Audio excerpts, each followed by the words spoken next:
School ഗ്രൗണ്ടിൽ അപകട ഭീഷണി ഉയർത്തി 11 kV വൈദ്യുതി line. Idukki Elappara higher secondary school ഗ്രൗണ്ടിന് മുകളിലൂടെയാണ് അപകടകരമായ രീതിയിൽ വൈദ്യുതി ലൈൻ കടന്നുപോകുന്നത്. വൈദ്യുതി ലൈൻ മാറ്റി സ്ഥാപിക്കണമെന്ന സ്കൂളിന്റെ ആവശ്യം വർഷങ്ങളായിട്ടും KSEB നടപ്പാക്കുന്നില്ല എന്നും ആക്ഷേപം.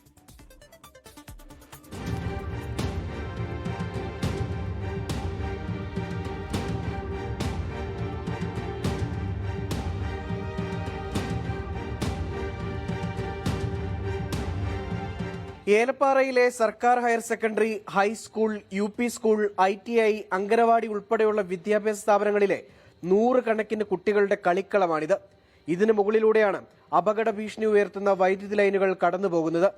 100 മീറ്ററിലധികം ദൂരം ഇടയിൽ വൈദ്യുതി പോസ്റ്റുകൾ ഇല്ലാതെയാണ് വൈദ്യുതി ലൈനുകൾ വലിച്ചിരിക്കുന്നത്. കുട്ടികൾ കളിക്കുന്നതിനിടയിൽ കാറ്റു വീശിയാൽ പോലും വൈദ്യുതി ലൈനുകൾ കൂട്ടിമുട്ടി അപകട സാഹചര്യം ഉണ്ടായിട്ടുണ്ട്. ഈ സ്കൂളിൽ നിന്ന് തന്നെ 10 വർഷത്തിന് മുമ്പ് തന്നെ ഇത് റിപ്പോർട്ട് ചെയ്യപ്പെട്ടിട്ടുള്ളതാണ്. ഇത് മാറ്റി സ്ഥാപിക്കണമെന്ന് റിപ്പോർട്ട് ചെയ്യപ്പെട്ടിട്ടുണ്ട്.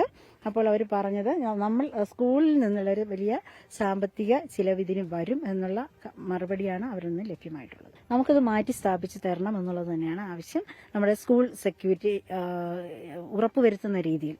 KSEBയുടെ പ്രാഥമിക എസ്റ്റിമേറ്റിൽ 40,000 രൂപയോളം വൈദ്യുതി ലൈൻ മാറ്റി സ്ഥാപിക്കാൻ വേണ്ടിവരും.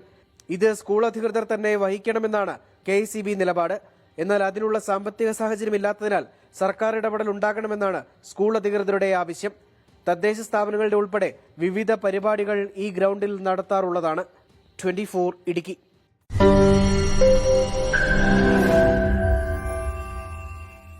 ലോകത്തെവിടെയായാലും ഏത് സമയത്തും 24 വാർത്തകളും ഓഗ്മെന്റഡ് റിയാലിറ്റി പാക്കേജുകളും എക്സ്പ്ലെയിനറുകളും വിശദമായി കാണാൻ ഞങ്ങളുടെ YouTube ചാനൽ നിങ്ങൾക്ക് സബ്സ്ക്രൈബ് ചെയ്യാം.